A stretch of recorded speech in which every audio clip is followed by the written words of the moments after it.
Time to act.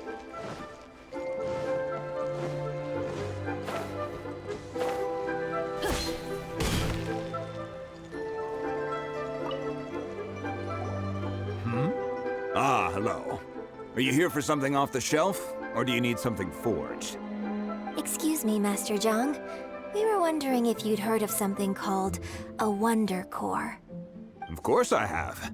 Sorry, who's asking? My name is Yunjin. Perhaps you don't know me, but I believe that you forged some weaponry for my father in the past for stage use. Yunjin? Stage use? Oh, so you must be Miss Yoon. Sorry, my brain's finally caught up. It's not used to doing much beyond bashing a hammer all day. Everyone's heard of you, Miss Yoon, even folks who don't make it to the opera all that often. Like myself. So, you're here to ask about Wonder Cores, huh? As it happens, I do know how to make them. Matter of fact, I made some for Lady Ningguang back when she was building the original Jade Chamber. The types of ore needed to make Wonder Cores are a little hard to come by. Lady Ningguang supplied them herself last time. I don't suppose you've brought any yourselves? No, we were gonna ask you what kinds of ore we need. Sure. Well, you'll need two kinds. Star Splinter Iron and Subrosium.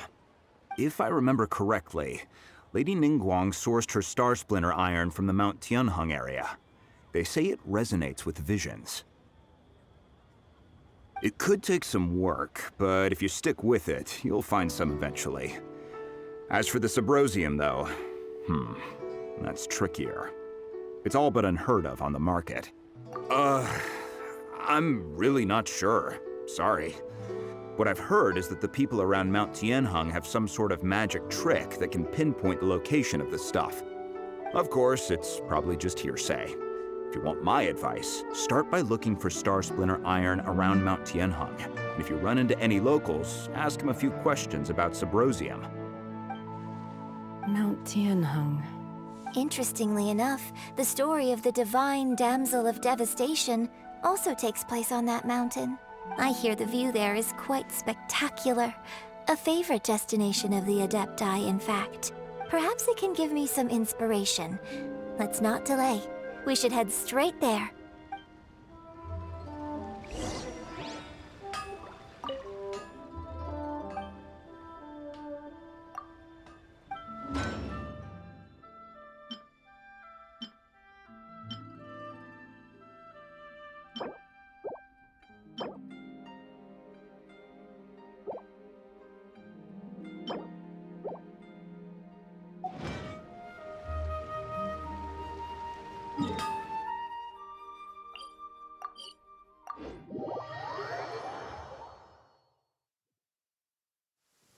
My family makes ornate umbrellas that block neither rain nor shine.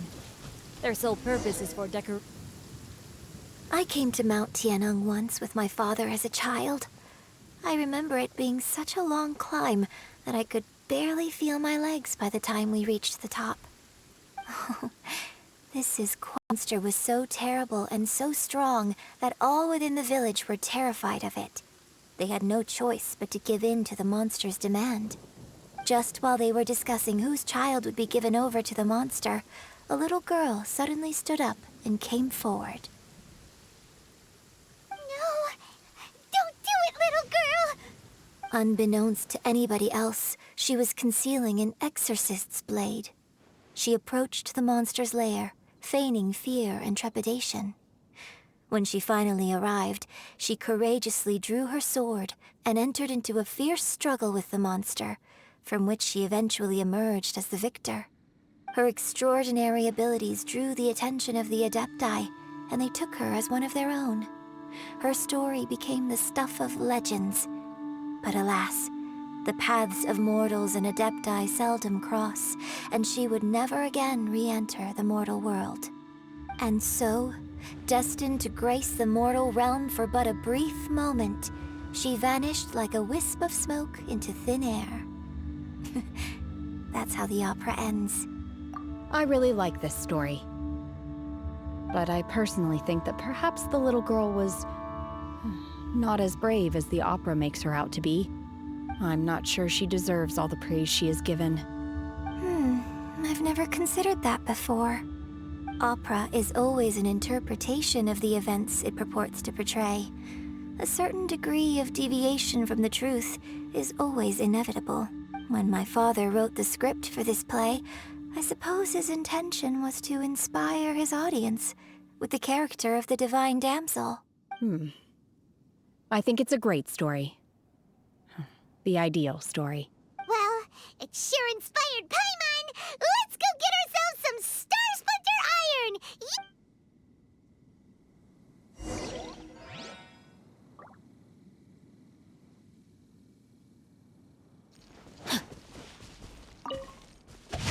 Body and mind.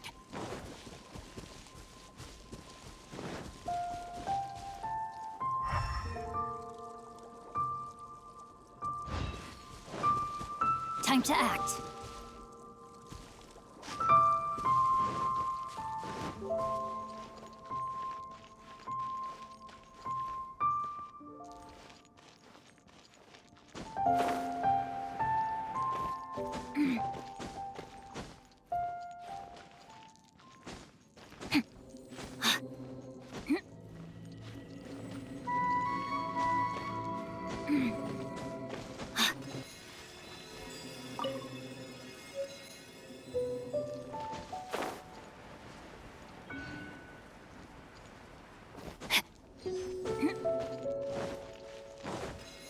This should be enough Star Splinter Iron. Now we just need to find that Subrosium. I think I saw a village on our way here. Master Zhang said we should ask the locals for help. Why don't we try there? Hey, there really is someone here. Yunjin, looks like you were right. Excuse us, sir. Can we ask you something? Huh. He didn't seem to catch that. Hello, sir. We were just passing by and wanted to ask if you happen to know anything about Subrosium. Is he trying to tell us to look for clues in the village? Well, whatever. Guess we're on our own here. Shenhua, Yunjin, let's have a look around. Sorry, you can go ahead without me. I'd like to have a word with this gentleman. If that's okay with you, Uncle Mingjin. It's... Shenhe. Shenhe. You're alive. The rumors were true. So, all these years? I'm sorry, I don't know how to find Subrosium, but I think you can find some information in the village. This place is deserted now. No one ever comes here. So you can rummage around all you want. Huh? You know this guy, Shenhua? Thank you, kind sir. We'll go and take a look around. Don't worry. Mingjin has no ill intention towards Miss Shenhe. She'll be quite safe. Okay, then let's see what we can find in this village. Rain outlines your fate. I came back here once before, a few years ago. Alone. I hid it from Master at the time. It was deserted then, too, except for a few low-life bandits. Everyone and everything I remembered was long gone. But as people were passing by, they stopped to admire me. They praised me, telling me I gave off the aura of an Adeptus. I tried explaining to them that I wasn't an Adeptus, Just an ordinary person who came from this village. But no one believed me. When I saw how run down all these houses were, I felt at a loss. It was like I took a look at the world, and on the surface, it looked like a vast realm with so many places I could go.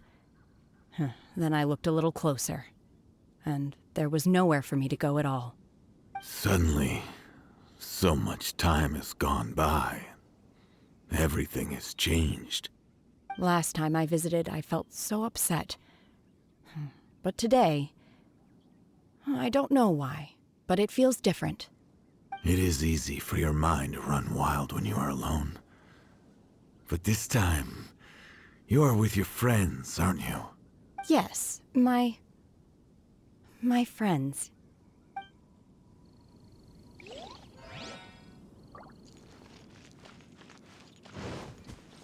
Body and mind.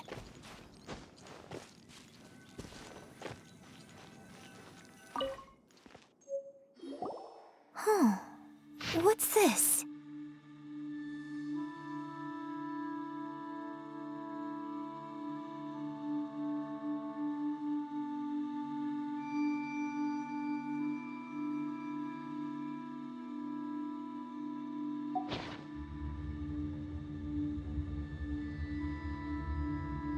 So, Shenhe is the divine damsel? Now that I think about it, she does behave rather like an Adeptus, and she is about the right age. So that's why I've been getting the strangest feeling whenever I chat with her. I should have noticed it earlier. According to this text, the divine damsel from the opera was actually the daughter of the loving couple. And she didn't volunteer. She was sacrificed to the monster by her own father. Oh, the truth is even more lamentable than the opera. Now I understand why Shenhe said the girl was not as brave as people think. It wasn't her choice to enter that ghastly situation. She was forced into it. Oh, it looks like my father may need to make a few revisions to his beloved opera.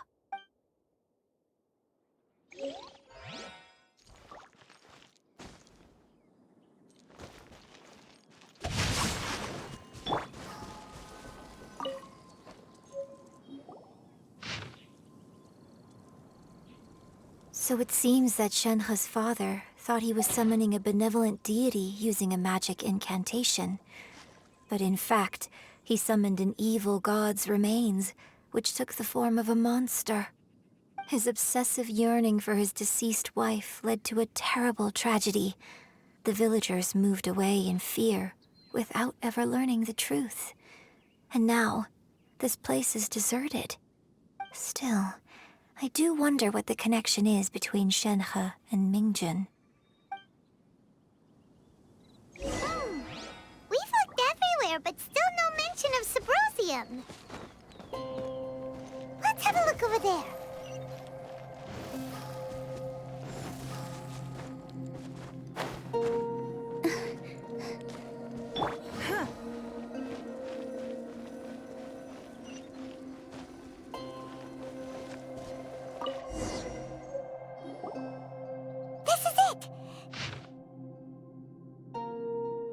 So basically, we need to go to the middle of the lake south of Mount Tianheng at dusk, and we'll find us some Subrosium! Let's go back and tell Shenhe the news!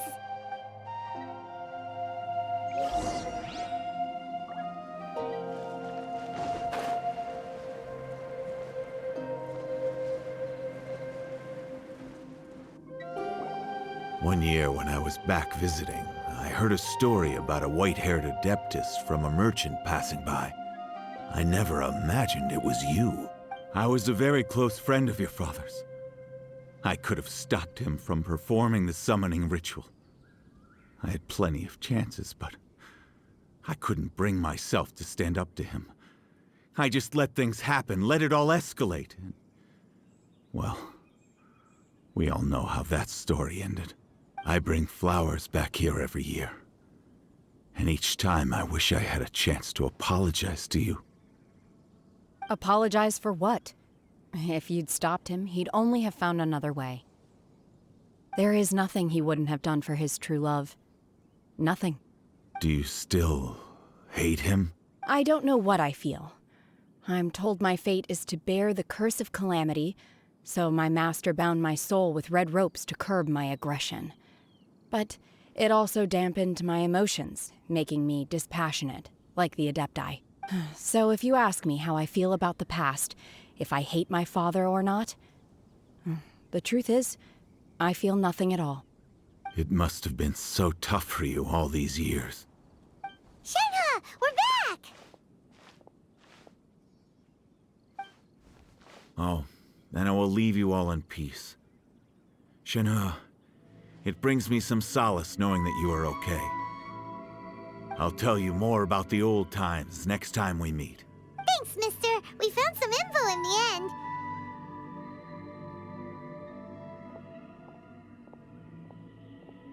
Shenhe, look. This tells us how to find Sabrosium. All we gotta do is go to the middle of that lake. Let's go then. Miss Shenhe, there's something I'd like to talk to you about. Just now, in the village, we found your father's diary. It turns out that many of the details in the Divine Damsel of Devastation are not true to the facts. So I'd like to change them. Why? I know I say that opera always deviates from the truth, but now that the main character is standing right here in front of me, I cannot simply dismiss your lived experience in favor of my father's fiction. It's okay. I like your version. Huh? My master once said that the day I learn how to use my strength for the good of others is the day that I can truly become part of human society. So, I hope that one day I might be brave enough to stand up and protect others, just like the girl in the opera. But I've never thought this way before, and I wonder whether I will continue to think in this way. Don't worry. I believe you will. In fact, I think maybe you've already started to become the person you aspire to be. You just haven't had the opportunity to see it for yourself yet. Shenhe, Yunjin, cut the chit-chat. Let's go. We can't let someone else beat us to it.